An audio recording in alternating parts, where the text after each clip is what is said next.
yang berikutnya, yaitu kajian risiko agen hayati. Ini tadi untuk menghindari yang tadi itu Burkholderia yang bisa menimbulkan penyakit tadi, itu bisa dihindari dengan cara ini, dengan mengkaji risiko agen hayati. Ini juga dilakukan bukan oleh perorangan, tapi oleh laboratorium yang memang punya kewenangan untuk itu. Karena di situ tuh tugasnya yaitu, itu memang ada aturannya ya, Permentan yang mengatur.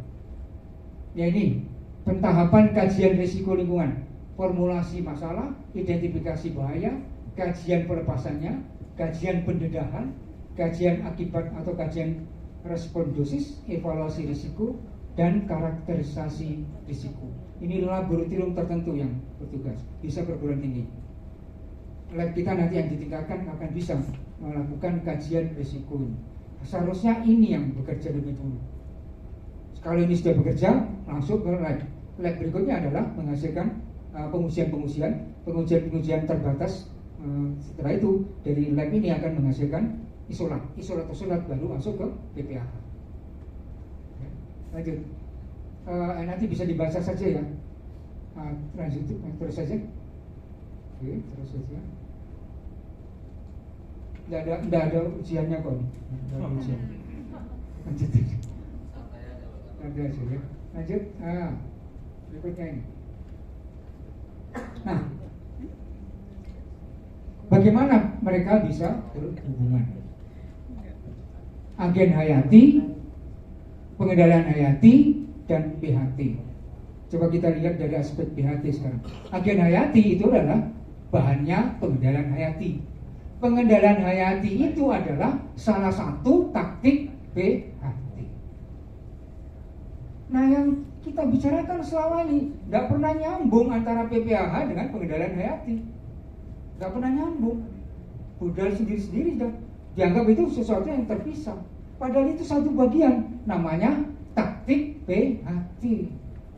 Oleh karena itu banyak hal yang kita tabrak ketika kita bekerja dengan teman-teman PPAH. Bahkan merasa PPAH itu sendirian. Kok saya tidak bermanfaat sekarang ya Pak? Tidak ada yang membutuhkan produk saya. Di sisi yang lain sampai bisa jual ke antar pulau. Itu apa yang terjadi sebetulnya di situ? Ya lanjut. Nah kita akan coba melakukan menempatkan pekerjaan teman-teman PPAH tadi itu di dalam bagian secara besar ini, yaitu taktik PHT. Jadi taktik PHT itu ada pengendalian mekanis, varietas tahan, pengendalian jantan mandul, pestisida rasional, dan pestisida konvensional.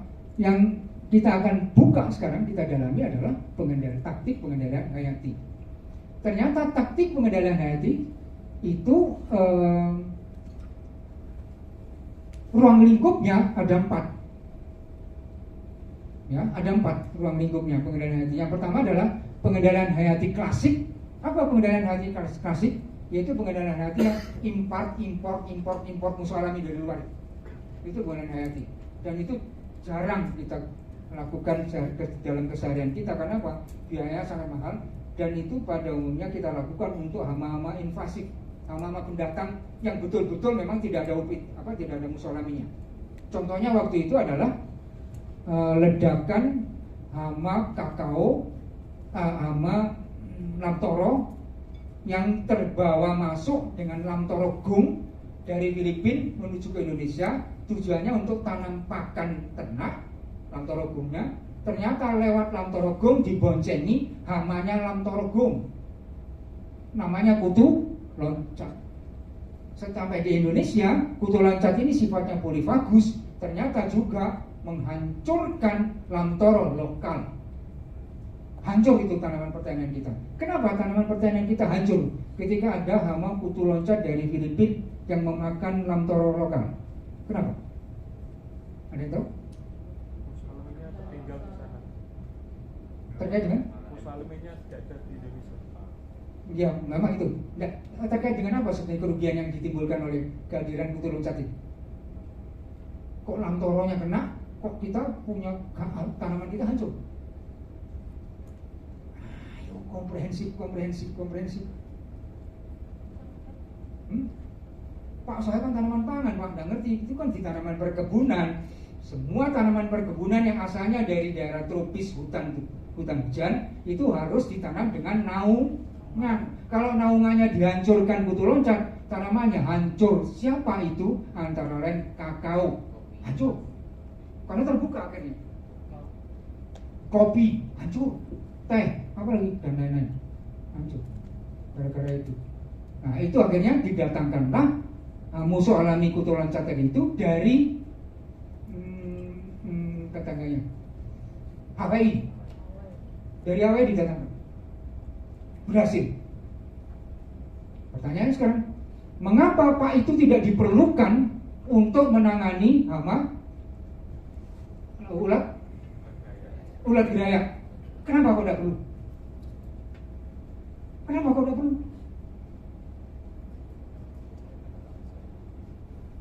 Kenapa tidak perlu? Karena ada teori yang menyatakan di suatu negara tropis pada umumnya keanekaragaman hayatinya sangat tinggi, termasuk keanekaragaman hayati musuh alam. Dan ternyata keanekaragaman hayati musuh alami hama tadi itu di Indonesia tinggi sekali. Dan kebijakan yang kedua, waktu itu Indonesia tidak serta-merta menghantam hama tadi itu dengan pestisida. Andai kata dihantam dengan pestisida, hancur, akan berubah status menjadi hama utama. Untungnya kok tidak. Sehingga apa yang terjadi? Musuh alami asli Indonesia bergerak perlahan-perlahan tapi pasti. Sekarang ada suaranya? Tidak begitu terdengar. Nah, itu menariknya PHT ya. Itu menariknya pengendalian hayati. Pemahaman tentang pengendalian hayati. Jadi pengendalian hayati klasik itu seperti itu. Kemudian yang kedua itu adalah pengendalian inundasi. Mengapa saya beri kotak merah? Ada yang tahu? Itu adalah yang digandrungi oleh petani dan para petugas, yaitu membiarkan musuh alami dalam jumlah banyak dan dilepaskan banyak-banyak ke lapangan. Tujuannya apa?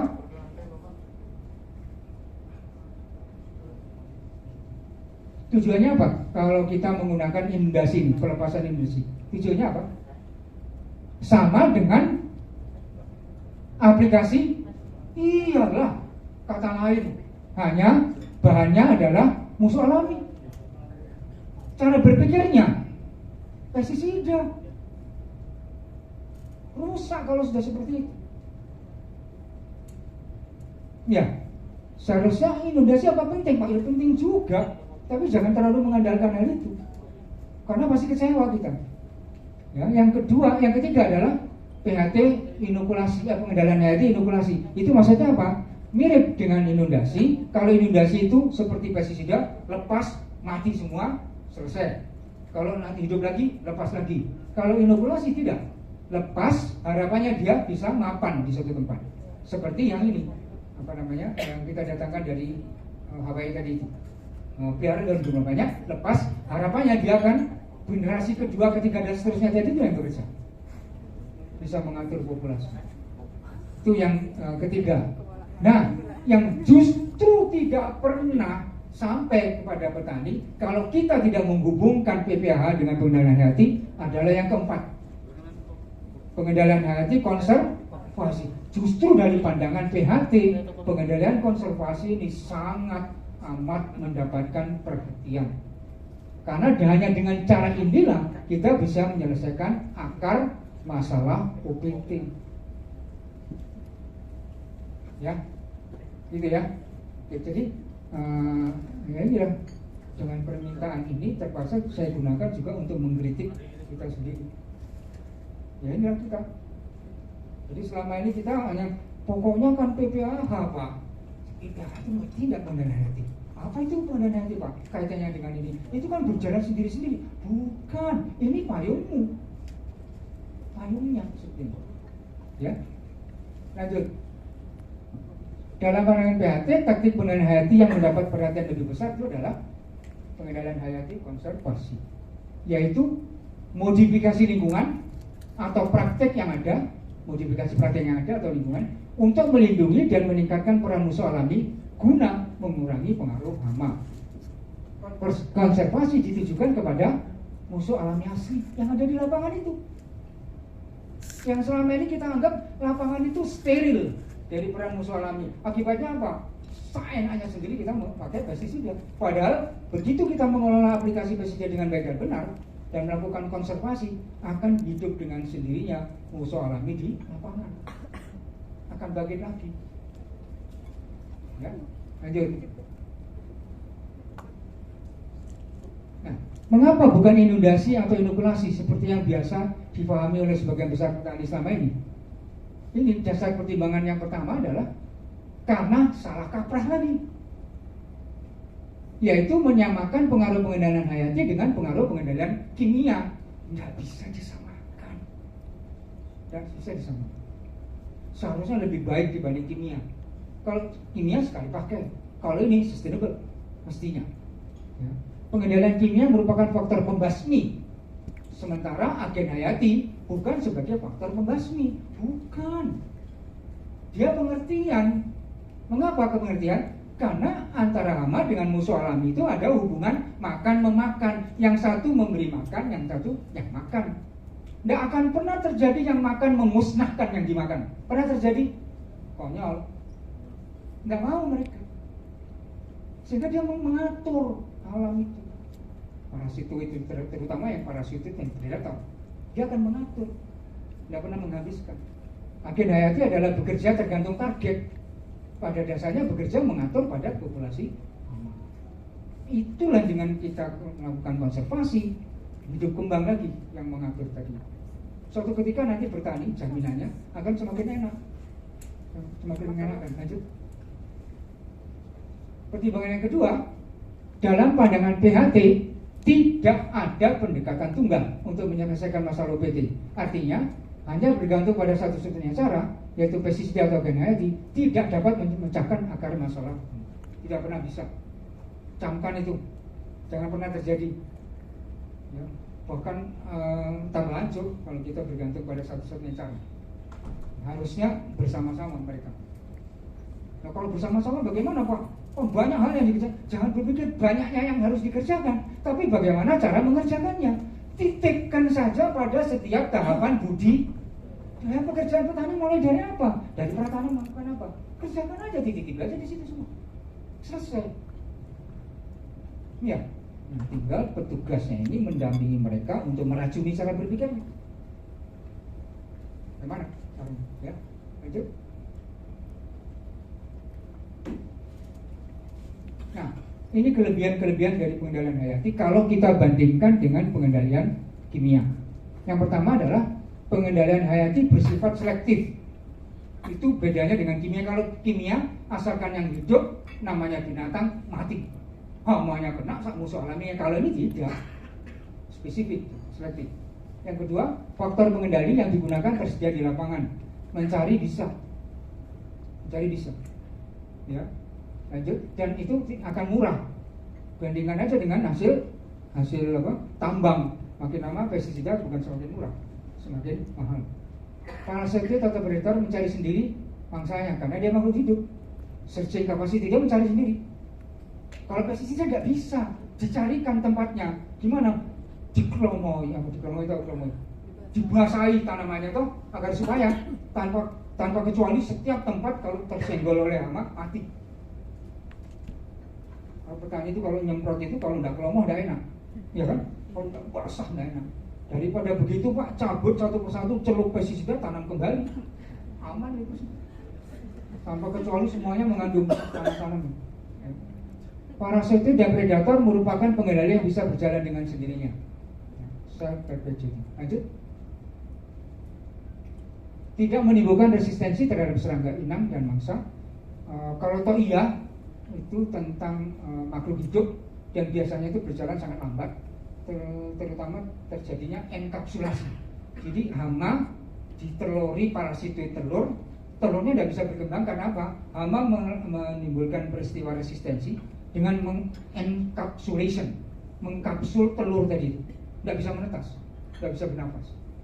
Tapi itu terjadinya lama sekali. Dan antar makhluk hidup, jangan khawatir, mereka akan terjadi koevolusi. Dibeginikan, ya dibegitukan. Jadi nggak perlu khawatir. Tapi kalau diracuni pestisida, ini yang susah. Pasti akan timbul resistensi, akan mudah timbul resistensi karena peristiwa tekanan seleksi. Pengendalian hayati relatif murah semuanya. Kalau kimia pasti biaya-biaya yang tidak kelihatan itu yang berbahaya, lebih mahal. Lanjut. Keterbatasannya, ini tolong digarisbawahi, pengendalian terhadap serangga hama berjalan lambat karena memang dia bukan pembasmi dan biasanya marah petaninya. Kok mati-mati dicampur apa saja dan campur apa saja. Hasilnya tidak dapat diramalkan. Kalau saya beri sekian nanti akan mati seberapa? Kalau pestisida bisa. Aplikasi 15 menit kemudian sudah mati. Paling lambat itu 1 jam misalnya. Musuh alami bukan sebagai faktor pembasmi. Pelaksanaannya sulit dan membutuhkan supervisor yang ahli dalam bidang pengendalian hayati. Seperti tadi itu. Nah, sekarang baru tahu tuh, ternyata bahaya juga ya kita bekerja dengan mikroba. Iya bahaya. Itulah garis besar yang dipayungi di dalam pengendalian hayati, taktik BHT. Kita baru tahu. Ya, lanjut. Kelebihan patoser. Kelebihan patogen serangga. Itu kekhususan inangnya relatif tinggi. Patogen yang digunakan dalam pengendalian dengan mikroba aman terhadap manusia, tidak menimbulkan kontaminasi terhadap lingkungan. Pengendalian dengan mikroba dapat serasi dan selaras dengan metode pengendalian yang lain. Ya. Pengendalian dengan mikroba dapat bersifat permanen. Jadi artinya apa? Lepas kalau berhasil, dia inokulatif, akan mengatur dirinya sendiri dan mengatur hamanya. Asalkan ya tadi itu jangan kemudian diinterupsi dengan pestisida dan lain-lain. Resistensi serangga terhadap patogen berjalan lambat. Pengendalian hanya membutuhkan dosis yang rendah. Ya. Ini lanjutkan aja, teruskan aja. Oke, bisa dibaca kalau yang itu. Nah, konservasi musuh alami. Sebetulnya sebagian besar petugas dan petani sudah paham. Sebenarnya mereka lakukan ini juga bagian dari konservasi. Tapi ini tidak pernah diwadahi, sehingga mereka menganggap kebetulan. Bukan kebetulan, ini memang harus dirancang. Proses ini melibatkan manipulasi lingkungan untuk mendukung musuh alami, baik dengan menghilangkan atau mengurangi faktor-faktor yang merugikan, atau dengan menyediakan kebutuhan yang kurang kita sediakan. Jadi kita harus tanya ke ibaratnya dengan musuh alam, kamu itu butuh apa? Dengan penelitian bisa dilakukan. Konservasi musuh alami bekerja paling baik di habitat serangga yang mungkin hanya kekurangan syarat-syarat utama saja tertentu. Itu kalau itu kita penuhi, insya Allah akan jalan. Ya, lanjut.